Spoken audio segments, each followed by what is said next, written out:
बरकातहू। मैं रहमतुल्लाह। आप हैं दोस्तों, आपका और हमारा अपना रक्षी यूट्यूब चैनल चलते हैं दोस्तों। वीडियो में जिंगपिंग शी जिंगपिंग ने पाकिस्तान में चाइनीज की बलि चढ़ाई। अटैक हुआ ना कराची में, उसमें सुनने में आ रहा है कि 2 चाइनीज वीर गति को प्राप्त हो गए हैं। जो भी हो गए हैं, चले देखते हैं वीडियो, फिर बात करते हैं।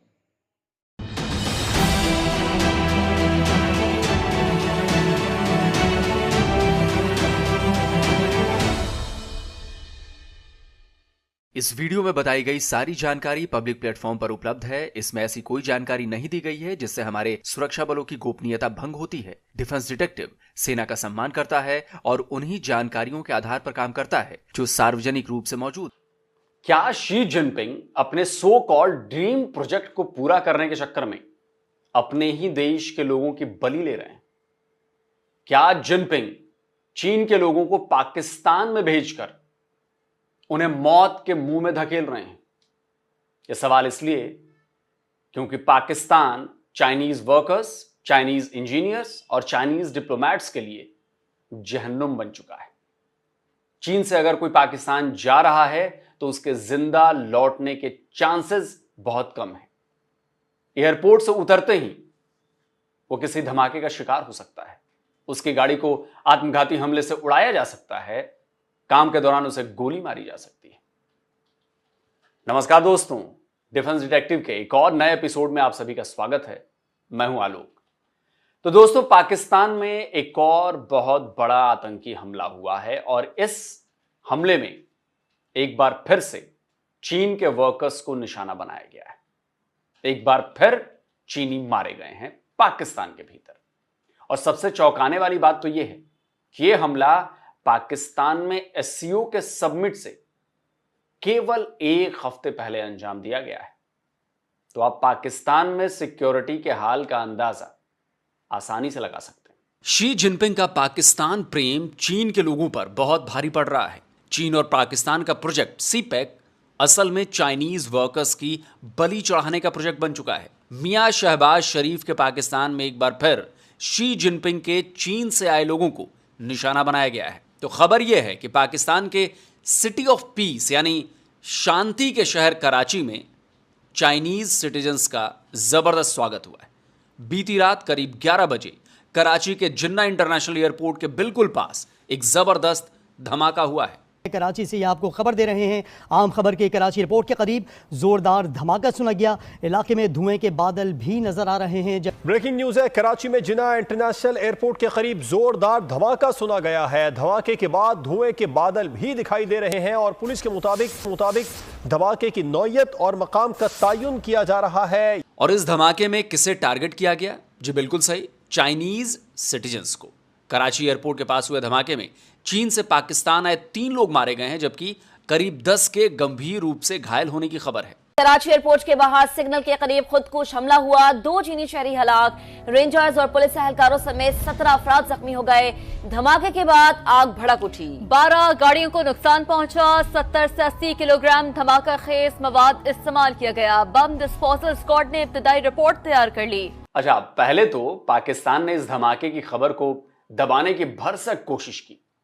कोशिश ये की गई कि इस आतंकी हमले को एक हादसा साबित कर दिया जाए कि हादसा हुआ है, हमला नहीं हुआ है। लेकिन यह हो न सका। होता भी कैसे? आखिर इसमें चीन के लोग जो मारे गए थे। कराची एयरपोर्ट के पास हुए इस धमाके को ऑयल टैंकर ब्लास्ट बताया जा रहा था, लेकिन पाकिस्तान का यह झूठ ज्यादा देर तक टिक नहीं सका। चीन की गवर्नमेंट ने इस धमाके के फौरन बाद पाकिस्तान में रहने वाले अपने नागरिकों के लिए एडवाइजरी जारी कर दी। जिनपिंग गवर्नमेंट ने इसे आतंकी हमला बताते हुए इसकी निंदा कर डाली। तो पाकिस्तान भला ऐसे कैसे छिपा पाता? पाकिस्तानी गवर्नमेंट ने भी मजबूरी में ही सही इस धमाके को बारबारिक एक्ट करार दिया और इसके दोषियों के खिलाफ सख्त कार्रवाई की बात कह डाली। कराची में हुए धमाके में चाइनीज सिटीजन्स के मारे जाने की खबर ने शहबाज और आसिम मुनीर की नींदें तो उड़ा दी होंगी। रात करीब 11 बजे धमाका हुआ और शहबाज शरीफ ने सुबह करीब 10 बजे ट्वीट कर इस पर अफसोस जताया और चीन के लोगों की सुरक्षा और सख्त करने की बात कही। अब अटैक हुआ तो पीएम शहबाज शरीफ ने कहा कि हम चीन के लोगों को और ज्यादा सुरक्षा देंगे। इसकी भी डिटेल आपको बताऊंगा, पर उससे पहले आपको एक और बात बतानी है। कि जिन लोगों को टारगेट किया गया, यानी जिन चाइनीज को टारगेट किया गया, जिस कॉन्वॉय को टारगेट किया गया कराची में, वो लोग हैं कौन, क्या करते थे, क्या है उनकी पहचान? कराची एयरपोर्ट के पास हुए ब्लास्ट में मारे गए तीनों चाइनीज सिटीजन्स कराची के port Qasim electric power company में काम करते थे। ये मैप देखिए, यह है पोर्ट कासिम पर ईपीसी का पावर प्लांट। अरब सागर में सिंधु नदी के डेल्टा के ठीक किनारे ये पावर प्लांट बना हुआ है और जिन्ना एयरपोर्ट से इस port Qasim electric power plant की दूरी तकरीबन 33 किलोमीटर है। तो चाइनीज वर्कर्स को लेकर एक कॉन्वॉय एयरपोर्ट जा रहा था। NH5 से एयरपोर्ट रोड में एंट्री के कुछ ही देर बाद एक रेड लाइट पर इस कॉन्वॉय को टारगेट किया गया। बताया जा रहा है कि IED से भरी एक गाड़ी में हमलावर पहले से ही इस कॉन्वॉय का इंतजार कर रहे थे और जैसे ही कॉन्वॉय उनके पास से गुजरा तो हमलावरों ने विस्फोटकों से भरी अपनी गाड़ी उनकी गाड़ी से टकरा दी। कराची एयरपोर्ट के करीब धमाका कैसे हुआ, बम डिस्पोजल स्क्वाड ने रिपोर्ट तैयार कर ली। रिपोर्ट के मुताबिक 70 से 80 किलोग्राम कमर्शियल धमाका खेज मवाद इस्तेमाल किया गया। हमला मेहरान कार के जरिए हुआ जिसके अंदर धमाका खेज मवाद मौजूद था। इस हमले में मारे गए चाइनीज वर्कर्स के नाम भी सामने आ चुके हैं। ली जुन, वू जुन जिन और ली जियाओ ने इस हमले में अपनी जान गंवाई है। चाइनीज जो हैं उनको टारगेट किया गया है कराची पाकिस्तान के अंदर। कहा जाता है कि चाइनीज स्टाफ जो था वो port Qasim electric power company जो है उसके लोगों को लेके जाया जा रहा था कि रात कल 11 बजे जो है वो तकरीबन 4 लोग जो है जिनकी जानें चली गई, जिनमें 2 चाइनीज हैं। अब चाइनीज ने पाकिस्तान पे प्रेशर डालना शुरू कर दिया और उन्होंने कहा है कि पहली बात तो ये है कि जो एक तो कंडेम करते हैं, दूसरा इन्वेस्टिगेशन चाहिए और तीसरा हमें पनिशमेंट दे करें उन लोगों को। अब सवाल उठता है कि कराची में इतना बड़ा हमला आखिर किया किसने? किसने कराची एयरपोर्ट के ठीक बाहर चाइनीज वर्कर्स के कॉन्वॉय को टारगेट किया? तो आपको बता दूं कि इस हमले की जिम्मेदारी BLA यानी बलूचिस्तान लिबरेशन आर्मी ने ली। कराची में हमले के थोड़ी देर बाद BLA ने इसे अंजाम देने का क्लेम किया था। BLA के मीडिया सेल हक्काल ने एक तस्वीर भी जारी की है। इसमें दावा किया गया है कराची एयरपोर्ट ब्लास्ट को BLA के मजीद ब्रिगेड ने किया है और इसे अंजाम देने वाले का नाम है शाह फहद उर्फ आफ्ताब, यानी आफ्ताब ने ही विस्फोटकों से भरी गाड़ी को चाइनीज वर्कर्स की गाड़ी से टकरा दिया था। दोस्तों, ऐसा पहली बार नहीं हुआ है जब पाकिस्तान में चीन के वर्कर्स, इंजीनियर्स या किसी दूसरे अधिकारियों को टारगेट किया गया है। ऐसा पहली बार नहीं हुआ है कि चाइनीज पाकिस्तान में पहली बार मारे गए। जब से CPEC शुरू हुआ है तब से लगभग हर साल चीन के लोगों पर हमला हो रहा है और चाइनीज लोगों की जान जा रही है। कराची एयरपोर्ट के पास हुए धमाके में 3 चाइनीज के मारे जाने के बाद पाकिस्तान गवर्नमेंट ने फौरन चाइनीज लोगों की सिक्योरिटी के लिए 45 बिलियन पाकिस्तानी रुपए खर्च करने का ऐलान कर दिया है। लेकिन सवाल उठता है कि इससे होगा क्या? भाई, पहले भी तो पाकिस्तान ने चीन के लोगों की सुरक्षा के लिए अलग फोर्स बनाई, पैसे झोंके, लेकिन हमले तो लगातार हो ही रहे हैं। इससे पहले 26 मार्च को खैबर पख्तूनख्वा के बीशम में चाइनीज इंजीनियर्स और ऑफिसर्स के कॉन्वॉय को एक आत्मघाती हमले में उड़ा दिया गया था। इसमें 5 चाइनीज और 1 पाकिस्तानी की जान चली गई थी। ये लोग दासू हाइड्रो पावर प्रोजेक्ट पर काम कर रहे थे। 26 अप्रैल 2022 को कराची यूनिवर्सिटी के कन्फ्यूशियस इंस्टीट्यूट में एक आत्मघाती हमले में 3 चाइनीज टीचर समेत 4 लोग मारे गए थे। 20 अगस्त 2021 को ग्वादर में चीनी लोगों को ले जा रही एक बस को आत्मघाती बम से टारगेट किया गया। इस हमले में 2 बच्चों की जान चली गई थी। हालांकि दावा किया गया था कि बस में सवार सभी चाइनीज सेफ थे। इससे पहले 14 जुलाई 2021 को खैबर पख्तूनख्वा के अपर कोहिस्तान में ठीक उसी तरह का हमला हुआ था जैसा इस साल बीशम में किया गया था। तब भी दासू हाइड्रो पावर प्लांट में काम कर रहे चाइनीज इंजीनियर्स और वर्कर्स को टारगेट किया गया था। उस हमले में 9 चाइनीज इंजीनियर्स की जान चली गई थी। 21 अप्रैल 2021 को क्वेटा में चाइनीज एम्बेसडर को टारगेट करने की कोशिश की गई थी। क्वेटा का एक लग्जरी होटल की कार पार्किंग में विस्फोटकों से भरी एक गाड़ी में जबरदस्त ब्लास्ट हुआ था। नॉन रोंग उस समय पाकिस्तान में चीन के एम्बेसडर थे। जिस दिन ब्लास्ट हुआ उसी दिन रोंग को उस होटल में आना था, लेकिन वो प्रोग्राम कैंसिल हो गया था। चाइनीज एम्बेसडर तो इस हमले में बच गए थे, लेकिन 5 लोग इस धमाके की चपेट में आकर अपनी जान गंवा बैठे थे। इसी तरह नवंबर 2018 में कराची के चाइनीज कॉन्सुलेट पर हमला किया गया था। इसके अलावा पाकिस्तान में और भी कई बार चाइनीज नेशनल्स को टारगेट किया जा चुका है। अब जो चाइनीज हैं उनको टारगेट करना किसका है? जापानीज को, फॉरेन इन्वेस्टर को टारगेट करना है। उनको कोई प्रॉब्लम नहीं है। आज चाइनीज चले जाए, वो नया टारगेट ढूंढ लेंगे, वो हर एक वो कर लेंगे। ठीक है जी। अब हमारा ये है कि इनकी बस बिजनेस रुकना चाहिए पाकिस्तान के अंदर। ठीक है जी। और इसीलिए BLA जो बलोच लिबरेशन आर्मी है, ये स्पेसिफिकली चाइनीज को टारगेट करती है। चाइनीज प्रीमियर पाकिस्तान आ रहे हैं 11 साल बाद, प्राइम मिनिस्टर सुने, 11 साल बाद चाइनीज प्राइम मिनिस्टर पाकिस्तान आ रहे हैं।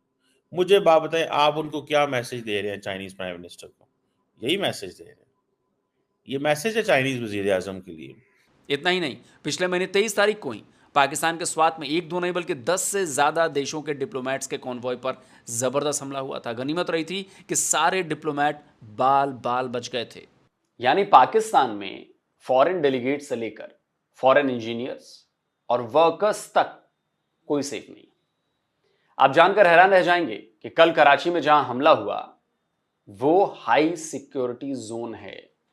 मैं आपको मैप के जरिए समझाता हूं कि क्यों यह हमला पाकिस्तानी आर्मी और उसकी जो खुफिया एजेंसी है ISI, उसके लिए शर्मिंदगी की एक और वजह बन गई। तो दोस्तों, मैं आ गया अब अपनी सीट पर और यहां पर मैं आपको बताने वाला हूं कि जो कराची में हमला हुआ है, जो BLA ने हमला किया है, वो हमला नंबर 1 एजेंसी और नंबर 1 आर्मी, उसके ऊपर कितना बड़ा धब्बा है। और जब आप इस तस्वीर को देखेंगे ना, जो मेरी स्क्रीन पर ये तस्वीर दिख रही है आपको, ये जब मैं इसमें समझाऊंगा तो आपको ये बात समझ में आएगी कि मैं क्या बात कह रहा हूं और क्यों हम लोग हंसते हैं जब कोई पाकिस्तानी कहता है ना कि नंबर 1 एजेंसी है, नंबर 1 आर्मी है। तो ये सारी चीजें देखकर हमें हंसी आती है। अब चलिए जरा इस तस्वीर को देखिए। द बलूचिस्तान पोस्ट ने ये मैप बनाया है और इस मैप में वो जगह दिखाई है जहां पर हमला हुआ है। अब देखिए, इस जगह पर हमला हुआ है। The BLA attack a Chinese delegation in the highly secured VIP protocol area. अब देखिए क्यों है ये VIP प्रोटोकॉल। अब देखिए, यहां पे आपको जिन्ना इंटरनेशनल एयरपोर्ट नजर आ रहा है, यहां पे आपको मालिर कैंटोनमेंट नजर आ रहा है, यहां पर आपको PNS मेहरान नजर आ रहा है और ये फैसल एयर बेस है। मतलब ये नेवी का बेस, ये एयरफोर्स का बेस और ये जो है ये आर्मी का बेस। अब आप समझ रहे हैं। और ये जिन्ना इंटरनेशनल एयरपोर्ट, तो जिन्ना इंटरनेशनल एयरपोर्ट जो है वो पाकिस्तान के सबसे बिजी एयरपोर्ट्स में से है, सबसे ज्यादा बिजी। मतलब वहां पर इंटरनेशनल फ्लाइट्स भी आती हैं, डोमेस्टिक फ्लाइट्स भी आती हैं। और 1924 में इसको ओपन किया गया था। 1924 में, मतलब जब ये भारत का हिस्सा था, तब ब्रिटिश इंडिया था, तब ये 1924 में किया गया। आज 100 साल हो गए, 100 साल पुराना ये एयरपोर्ट है। और इसके बारे में एक और इंपॉर्टेंट बात बताता हूं कि JRD टाटा जो थे, उन्होंने एक मेडन प्लेन उड़ाया था। वो पसमोथ है, 3 सीटर एयरक्राफ्ट होता था, उसमें मेल लेकर गए थे वो 1932 में। तो ये वो एयरपोर्ट है। तो ये मैंने थोड़ा सा इसलिए बताया कि आपके ज्ञान में इजाफा हो जाए। तो जिन्ना इंटरनेशनल एयरपोर्ट है, मतलब हाईली सिक्योर इलाका है। एयरपोर्ट के आसपास सिक्योरिटी बड़ी टाइट होती है। मालिर कैंटोनमेंट, यानी कि ये आर्मी का इलाका है और आर्मी का इलाका बहुत ज्यादा दूर नहीं है, कुछ किलोमीटर के फासले पर है। तो इससे आप समझ सकते हैं कि ये कितना हाईली सिक्योर्ड जोन है। इससे थोड़ी दूर पर अब एयरपोर्ट के, ये आप देख लें कि इस हिस्से में था, अब एयरपोर्ट के इस हिस्से में आया तो यहां पर PNS मेहरान है। PNS मेहरान जो है वो नेवल स्टेशन है और ये headquarter of the naval aviation जो है, पाकिस्तान नेवी की जो ब्रांच है नेवल एविएशन की, जैसे हमारी भी तो नेवल एविएशन है ना, उसका हेडक्वार्टर है ये PNS मेहरान, आप समझिए। और यहां पर फिलहाल अभी 40 से ज्यादा मल्टी रोल एयरक्राफ्ट्स हैं इस PNS मेहरान पर। इसके करीब है फैसल एयरबेस, ठीक है जी। तो ये भी 1933 में बना था फैसल एयरबेस, जब इंडिया एक हुआ करता था और ये ब्रिटिश राज के अंडर आता था। और 1975 में पाकिस्तानियों ने इसका नाम जो है वो सऊदी अरब के किंग थे, फैसल अल सऊद उनका नाम था, तो उनके नाम पर इन्होंने नाम रख दिया सऊदियों को खुश करने के लिए कि भाई हम आपके नाम पर रखते हैं। अब चूंकि वो मुस्लिम उम्मा और ये सब जोड़ना था ना। मालिर कैंटोनमेंट जो है ये बेसिकली मिलिट्री बेस के तौर पर भी सर्व करता है और यहां पर रेसिडेंशियल एस्टेब्लिशमेंट्स हैं, मतलब जो आर्मी के लोग हैं वो यहां पर रहते हैं, स्कूल्स हैं, कॉलेजेस हैं। टोटल जो ये एरिया है मालिर कैंटोनमेंट का, ये करीब 42 स्क्वायर किलोमीटर का एरिया है। और यहां पर आप ये समझिए कि करीब करीब 1,80,000 लोग रहते हैं और इनमें से ज्यादातर जो हैं वो हैं रिटायर्ड, एक तो जो अभी मौजूदा सर्विंग है उनकी फैमिलीज, और प्लस रिटायर्ड जो हैं फौज से वो भी लोग यहाँ पे रहते हैं, प्लस इसके अलावा ब्यूरोक्रेट्स भी रहते हैं। तो अब आप सोचिए कि इस मैप को देखने के बाद और जहां पे ये अटैक हुआ है, ये देखिए, ये यहां पर, ये जो दिखा रहे हैं यहां पर जो अटैक हुआ है, ये सबसे सुरक्षित एरिया है, चारों तरफ इसके मिलिट्री, एयरफोर्स, नेवी और एयरपोर्ट, इन सब के बीच में अटैक हुआ है। तो अब आप समझ रहे हैं कि जब हम हंसते हैं ये कहते हुए कि ये पाकिस्तानी कितने बड़े बेवकूफ हैं कि नंबर 1 आर्मी है, नंबर 1 एजेंसी है, तो नंबर 1 आर्मी, नंबर 1 एजेंसी और नंबर 1 के एरिया में आप समझ रहे हैं बीएलए वालों ने इस चीज को अंजाम दिया। तो आप ये समझिए कि बीएलए की पहुंच कहां तक है। अगर बीएलए चाहे, उसके फ्रीडम फाइटर्स चाहें, तो सोचिए कहां अटैक कर सकते हैं। उनके घर में घुसकर अटैक किया है, घर में घुसकर। ये आप एरिया मैंने आपको दिखाया, समझाया। एक तरफ highly secured area, VIP area, पूरा प्रोटोकॉल फॉलो होता है इस एरिया में, परिंदा भी पर नहीं मार सकता, इस हद दर्जे की सिक्योरिटी। लेकिन बीएलए वाले जो फ्रीडम फाइटर्स हैं वो घुस गए।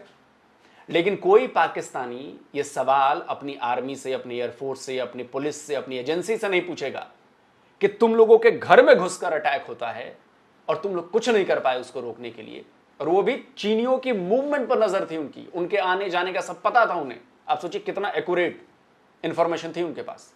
तो ये पूरा मैंने आपको मामला समझाया। उम्मीद करता हूं कि इससे आपको बहुत कुछ समझ में आ गया होगा कि क्यों पाकिस्तान एक फेल्ड स्टेट बनता जा रहा है और फेल हो चुका है वो हर मोर्चे पर, चाहे वो सिक्योरिटी हो, चाहे वो सोशली हो, चाहे वो इकोनॉमिकली हो, हर नजरिए से फेल है। अब आप ये सोचिए कि जिस पाकिस्तान में इतने हाई सिक्योरिटी जोन में भी लोग सेफ नहीं हैं, कॉन्वॉय सेफ नहीं है, इतनी सुरक्षा के बीच चलने वाले चाइनीज वर्कर्स के कॉन्वॉय को इतनी आसानी से निशाना बना लिया जाता है, वहां ये पाकिस्तान एक हफ्ते बाद एससीओ का सबमिट कराने जा रहा है। वहां ये पाकिस्तान चैंपियंस ट्रॉफी कराने जा रहा है, उसको होस्ट कर रहा है। पाकिस्तान में आतंकवाद के जो हालात हैं वो बेहद खतरनाक हो चुके हैं। ना तो पाकिस्तानी एयर बेसेस सेफ हैं, ना पाकिस्तानी मिलिट्री और नेवल बेस सेफ हैं। हमलावरों को जब चाहे तब मौका मिल जाता है हमला करने का, वो जब चाहें जिसे टारगेट कर सकते हैं। अब ऐसी सिचुएशन में अगर एससीओ के सबमिट या चैंपियंस ट्रॉफी के दौरान कोई हमला हो जाता है तो फिर क्या होगा? कौन जिम्मेदारी लेगा भाई? चीन के राष्ट्रपति जिनपिंग को तो बस पाकिस्तान में चल रहे चीन के प्रोजेक्ट्स की पड़ी है। उसे अगर अपने लोगों की जान की जरा भी परवाह होती, जरा भी जिनपिंग अपने लोग जैसे जिस तरह से मारे जा रहे पाकिस्तान में लगातार, उसके बारे में वो सोचता, उनके घर वालों के बारे में सोचता, तो पाकिस्तान के कान उमेट चुका होता वो। लेकिन हर बार की तरह इस बार भी उसने कड़ी कार्रवाई करने और दोषियों को सजा देने की मांग करके अपनी जिम्मेदारी पूरी कर ली। लेकिन दूसरे देशों को तो सोचना चाहिए, अपने नागरिकों की सेफ्टी, अपने डिप्लोमेट्स और अपने स्पोर्ट्स पर्सन की सेफ्टी, उसको कंसर्न को देखकर ही पाकिस्तान में कदम रखने चाहिए। अब देखिए क्या होता है। मेरे हिसाब से तो एससीओ और चैंपियंस ट्रॉफी दोनों कैंसिल कर देने चाहिए। आप बताइए कमेंट में हाँ या ना। तो दोस्तों वीडियो कैसा लगा जरूर कमेंट करिए, अपनी राय दीजिए। और जिन दोस्तों ने अभी तक डिफेंस डिटेक्टिव को सब्सक्राइब नहीं किया है तो भाई चैनल को सब्सक्राइब करिए और बेल आइकन जरूर प्रेस करिएगा, जिससे हमारे द्वारा अपलोड किए गए हर वीडियो की जानकारी आप तक फौरन पहुंचे। जल्दी मिलता हूं एक और नए वीडियो के साथ। नमस्कार, जय हिंद। तो अगर आप चाहते हैं मुझसे बात करना, मुझसे कोई सवाल पूछना, तो फैन कॉल पर आप मुझसे कनेक्ट हो सकते हैं। फैन कॉल में ये सुविधा है कि आप अपने हिसाब से वहां पर जाकर टाइम स्लॉट बुक कर सकते हैं कि आपको फलाने दिन मुझसे बात करनी है, फलाने टाइम पे मुझसे बात करनी है। लेकिन ये भी बता दूं कि ये पेड सर्विस है।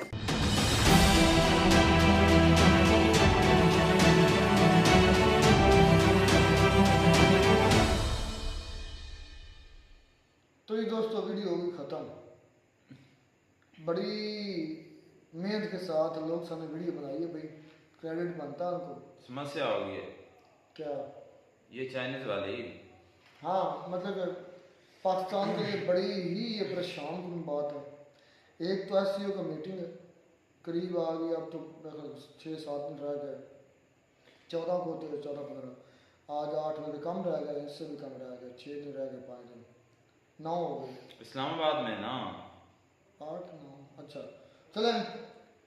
तो बात ये है कि ये पाकिस्तान के लिए बहुत ज़्यादा परेशान कुल, बल्कि पाकिस्तान से भी ज़्यादा परेशान कुल है डॉक्टर जयशंकर के लिए, इंडिया के लिए।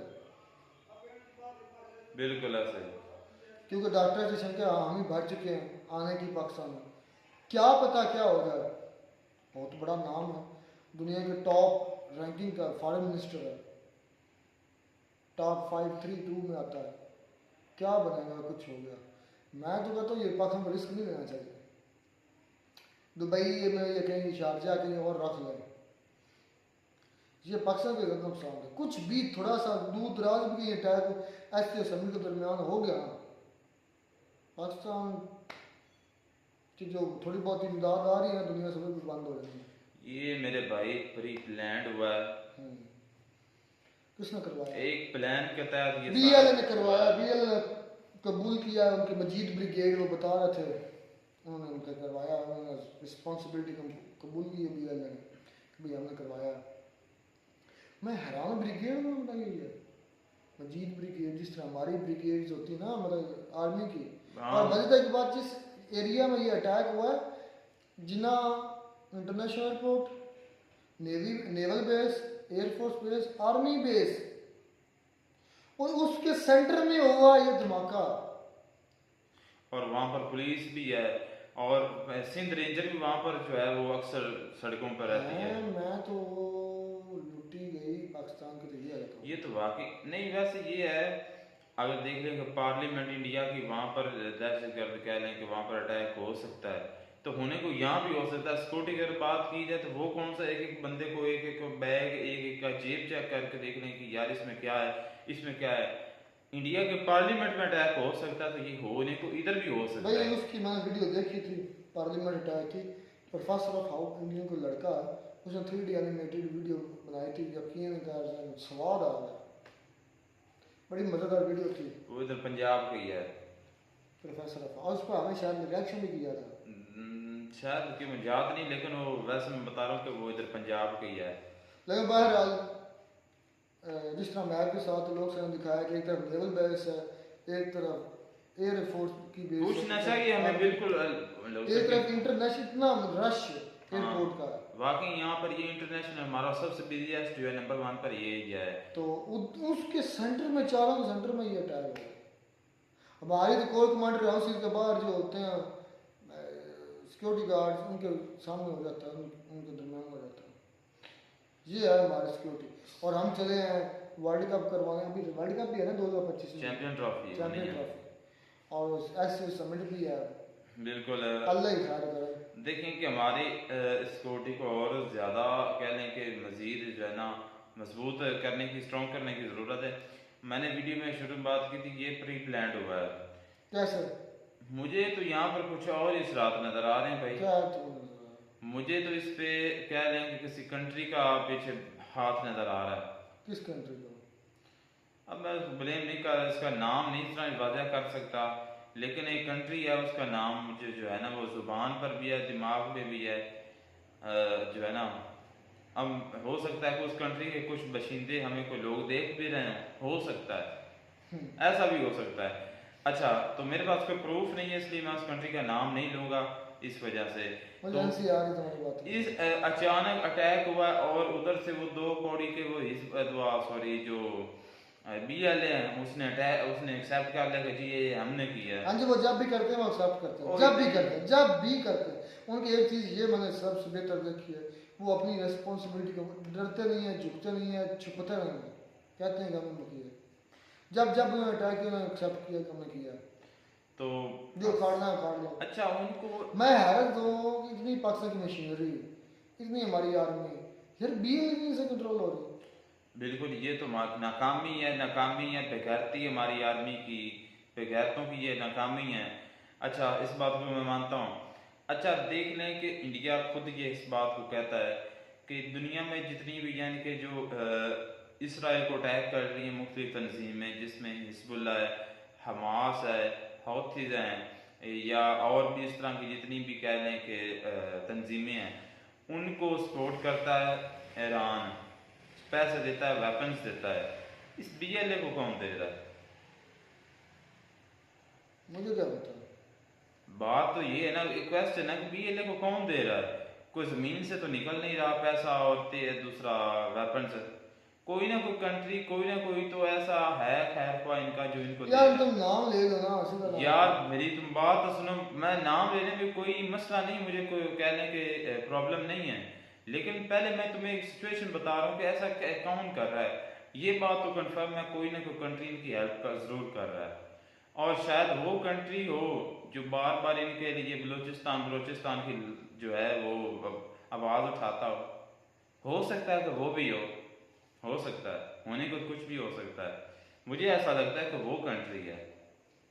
नहीं, लेकिन पाकिस्तान की सिक्योरिटी पर बड़े बड़े सवाल यार बलूचिस्तान के नाम पर वो राल उसके मुंह से टपकती यार वक्त है, उसकी मीडिया पर ये बातें उठती हैं, उसके लोग जो हैं वो कह लें कि बलूचिस्तान का ज़्यादा जिक्र करते हैं, हालांकि उनको अपना कंट्री का पता नहीं कि हमारी कंट्री में कितनी तंजीमें हैं, कितने लोग हमसे अलग होना चाहते हैं, कितने लोग हमसे तंग है, कितनी हम अकलियतों को जो है वहाँ पर तहफ़्फ़ुज़ दे रहे हैं, हम बराबर के हकूक़ दे रहे हैं, ये पता नहीं है, लेकिन दूसरी कंट्री पर कह लें कि सामने उनको पॉइंट आउट करना है। चलें जी, खैर पाकिस्तान पता सभी को ये है कि कौन सपोर्ट कर रहा है और किस तरह कर रहा है, ये सभी को मेरे भाई पता है, लेकिन कोई खामोश है तो उसकी खामोशी का मतलब ये नहीं है कि वो कमज़ोर है, उसका मतलब ये है कि वो आपसे भी ज़्यादा पावरफुल है, कि वो को बड़ा सोच रहा है आपके लिए। अगर मैं से गलत हूँ तो मुझे आप कमेंट्स में बता सकते हैं। मैं समझ रहा हूँ। मिलते हैं वीडियो में नाटक साथ।